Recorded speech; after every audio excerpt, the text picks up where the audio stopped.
1955-1965. Monsieur Maratemounji, pourquoi avoir étudié cette période du Maroc contemporain? Enfin, j'ai essayé dans ce livre qui donc retrace l'évolution politique du Maroc de 1955, c'est-à-dire du retour de Mohamed V sur son trône, et puis après on aura l'indépendance en 1956 jusqu'à 1965, parce que c'est la décennie où la monarchie a mis en place un nouveau système politique qu'on peut appeler le New Makhzen, qui domine le Maroc jusqu'à aujourd'hui, 2015. Donc pour moi, c'est les 10 années essentielles pour passer donc d'une transition, pour faire cette transition entre le régime colonial et le régime national qui sera donc dominé par la stature de Hassan II pendant une quarantaine d'années. Et là, j'essaie de voir pourquoi la monarchie marocaine a réussi donc à exclure le mouvement national qui pourtant avait une grande légitimité du fait de sa lutte pour l'indépendance. Comment et pourquoi la monarchie a réussi? Parce qu'au début, la monarchie n'avait même pas les moyens de répression.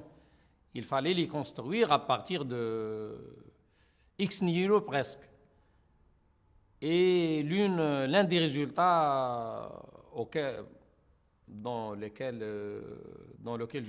je crois toujours, c'est parce que la société marocaine est très majoritairement traditionnelle et conservatrice, et donc la monarchie donc gouvernante, utilisant les méthodes pré-coloniales, utilisant la religion, utilisant les notabilités locales contre les élites nationales. Et puis plus tard, à partir de 1963, c'est-à-dire disons 7-8 ans après l'indépendance, l'usage de la force, l'appareil de sécurité, l'armée qui était à l'époque issue des armées coloniales, donc a utilisé tous ces moyens pour réenraciner, si tu veux, le Maroc sur le plan politique dans la période précoloniale où le sultan, bien sûr, gouvernait, disons, quasiment tout seul. Voilà. Alors, nous rentrons dans le vif du sujet.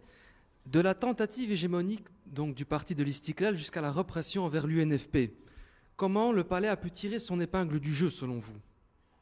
Bien sûr, à l'indépendance du Maroc, il y avait une seule force organisée. C'était le parti de l'Istiklal. Vous savez, à l'époque, donc en 1956, les Marocains qui avaient la carte du parti de l'Istiklal, ils n'étaient pas tous des militants de l'Istiklal, mais au moins ils avaient donc de la sympathie pour ce parti, parce que c'était le principal parti qui a donc mené la lutte pour l'indépendance, et dont une bonne partie des résistants étaient soit ses membres, soit proches de lui. Une partie, pas tous les résistants. Il avait aussi l'UMT, donc l'Union marocaine du travail, qui avait 500 000 membres. Donc je disais qu'il y avait à peu près 2 millions de membres à l'Istiklal, c'est-à-dire à peu près la moitié de la population adulte à l'époque. Donc c'était un parti fort, c'était le seul organisme qui fonctionnait en tant que groupe organisé. La monarchie, il n'y avait que Mohamed V à son retour du pouvoir, surtout qu'il était en exil pendant 2 années et 3 mois. Il n'y avait pas encore l'armée marocaine, il n'y avait pas encore la police. Donc l'Istiklal, c'est vrai, avait des ambitions hégémoniques. Mais dès l'installation, dès l'établissement de l'administration, de l'armée, de la police, Hassan II, qui était à l'époque prince héritier, a mis la main sur ces appareils. Donc l'administration centrale et territoriale, la police nationale, la gendarmerie royale et puis les forces armées royales dès le début, et Mohamed V a protégé ce fait-là, que c'était Hassan le prince héritier qui avait donc pu établir son pouvoir sur ces différentes structures, et Hassan II, donc des rois, il va utiliser donc ces structures-là pour carrément exclure donc le mouvement national du jeu politique et pour dominer jusqu'à sa mort en 1999, c'est-à-dire une quarantaine d'années plus tard. Selon vous, pourquoi le palais n'a pas tenu sa promesse de doter le pays d'une constitution faite par une constituante?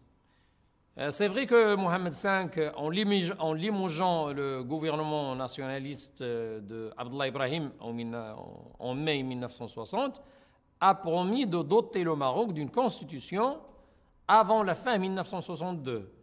Et cette promesse a été tenue par Hassan II. Donc, le 7 décembre 1962, les Marocains ont pu voter pour une constitution qui, quand même, donnait les principaux pouvoirs ou l'essentiel du pouvoir au roi Hassan II, qui a reçu donc le titre dans la constitution du commandeur des croyants. Mais c'était une constitution qu'on ne peut pas dire mauvaise si on la compare aux constitutions de l'époque d'une bonne partie des pays nouvellement indépendants qui s'orientaient vers un régime de parti unique. Seulement, Hassan II ne va pas respecter cette constitution, même s'il lui était favorable, et va, à partir de 1965, suspendre les institutions donc, constitutionnelles et gouverner tout seul en s'appuyant sur l'appareil de sécurité et notamment sur les forces armées royales et en affaiblissant au maximum le mouvement national et la société politique, en utilisant l'armée. Seulement les officiers de l'armée, dont une bonne partie étaient favorables au roi, mais ils étaient un peu, disons, mécontents de ces méthodes un peu méprisantes vis-à-vis d'eux aussi, et aussi de la corruption du régime, et ils vont essayer, par des tentatives de coup d'État, de le renverser en 1971 et en 1972. Si en 1958, le parti de l'Istiklal défendait la conception d'un grand Maroc s'étendant au Sénégal, selon vous, pourquoi ce grand Maroc sera l'affaire exclusive du palais à partir de la Marche verte en 1975 ? Pourquoi non, juste la dernière phrase? Donc pourquoi ce grand Maroc sera l'affaire exclusive du palais à partir de la Marche verte en 1975 ? Tout d'abord, Hassan II, pas Mohamed V. Hassan II n'a jamais voulu d'un grand Maroc. Parce que tout simplement, il était lucide, c'était un analyste politique avant d'être un acteur politique, Hassan II. C'était un analyste politique très fort. Donc il a dit, si on continue avec ce que le mouvement national revendiquait, donc la libération du Sahara espagnol, l'intégration de la Mauritanie dans le Maroc, etc., cela allait renforcer la légitimité et les assises politiques du mouvement national. Donc Hassan II a préféré prendre le temps de tout d'abord affaiblir le mouvement national, carrément disloquer le mouvement de l'armée de libération en 1960, affaiblir le mouvement national, et puis quand, avec les coups d'État, il voulait éloigner l'armée de Rabat, et il voulait aussi se réconcilier d'une certaine façon avec le mouvement national, parce que le mouvement national allait lui redorer son blason, parce qu'il a perdu une bonne partie de sa légitimité. C'était vraiment incomparable avec Mohamed V. Hassan II était au début des années 70 un roi vraiment seul, isolé. L'armée sur laquelle il comptait a essayé de le renverser par 2 fois et d'une façon très violente. Donc, il a voulu se réconcilier avec le mouvement national en agissant sur 2 registres. C'est une sorte de réconciliation, disons, ou de rapprochement programmatique. C'est-à-dire, il n'a pas redistribué le pouvoir en leur faveur, il n'a pas partagé le pouvoir avec eux, mais il a inclus une partie de leur programme dans son projet. Tout d'abord, en organisant la marche verte pour la récupération du Sahara, qui était une revendication du mouvement national, surtout du parti de l'Istiklal. Et sur le plan social, il a donc redistribué une bonne partie, quand même un bon tiers des terres des colons ou paysans pauvres. Donc à la fois un programme social et donc une grande initiative nationale, la récupération du Sahara. Et donc à partir de cette époque-là, au milieu des années 70, Hassan II va devenir pour la première fois un leader comme son père l'était. Avant, ce n'était qu'un roi.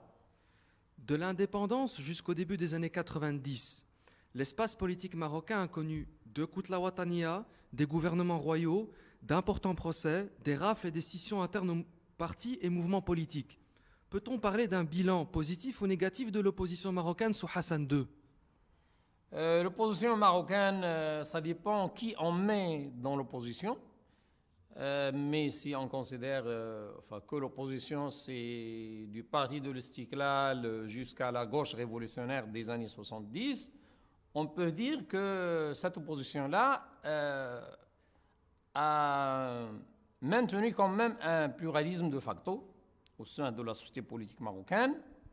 Le régime n'a jamais pu établir une hégémonie totale sur la société politique, pas comme sous l'Irak de Saddam Hussein ou de Hafiz al-Assad, ou la Syrie de Hafiz al-Assad, même pas comme en Algérie.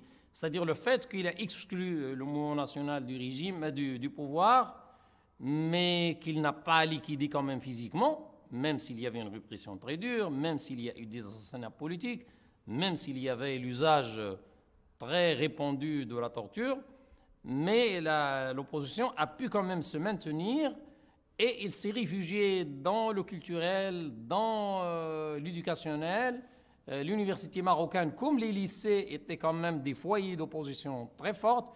Ce qu'on peut dire, c'est que l'opposition a pu garder quand même la dignité du peuple marocain en disant non à un régime oppresseur, à un régime qui faisait tort à la dignité du peuple en humiliant toutes ses élites, tous ceux qui voulaient agir même parfois aux côtés du roi, mais qui n'avaient pas la possibilité, parce qu'ils n'avaient pas la possibilité de dire, d'exprimer leur propre opinion et à travers des institutions démocratiques de participer au gouvernement de leur pays.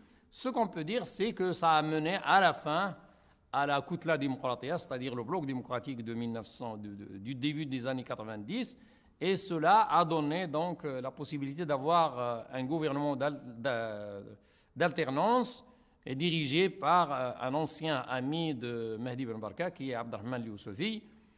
Et on pensait à l'époque que ça ouvrait la voie vers une réelle démocratisation du Maroc. Mais au lieu de transition démocratique, en fait, on a eu une transition dynastique. Hassan II a tout calculé, même sa propre mort, il l'a prévu parce qu'il était très malade. Il a préféré mettre l'opposition dans une sorte de cage d'or afin que la transition dynastique se fasse dans les meilleures conditions. Et c'est ce qui a eu lieu, exactement. Et juste avec le terme, avec l'organisation de nouvelles élections en 2002, c'est-à-dire à peu près 2 années et demie après la mort de Hassan II. Donc cette transition, on y a mis fin et on a recommencé à zéro avec un Premier ministre qui n'était pas un politique, disons, c'était un allié du palais. Et donc, le roi Mohammed VI a repris le peu de pouvoir que Hassan II avait laissé à Youssefi en tant que Premier ministre. Et on a recommencé, si vous voulez dire, un peu à zéro en 2002.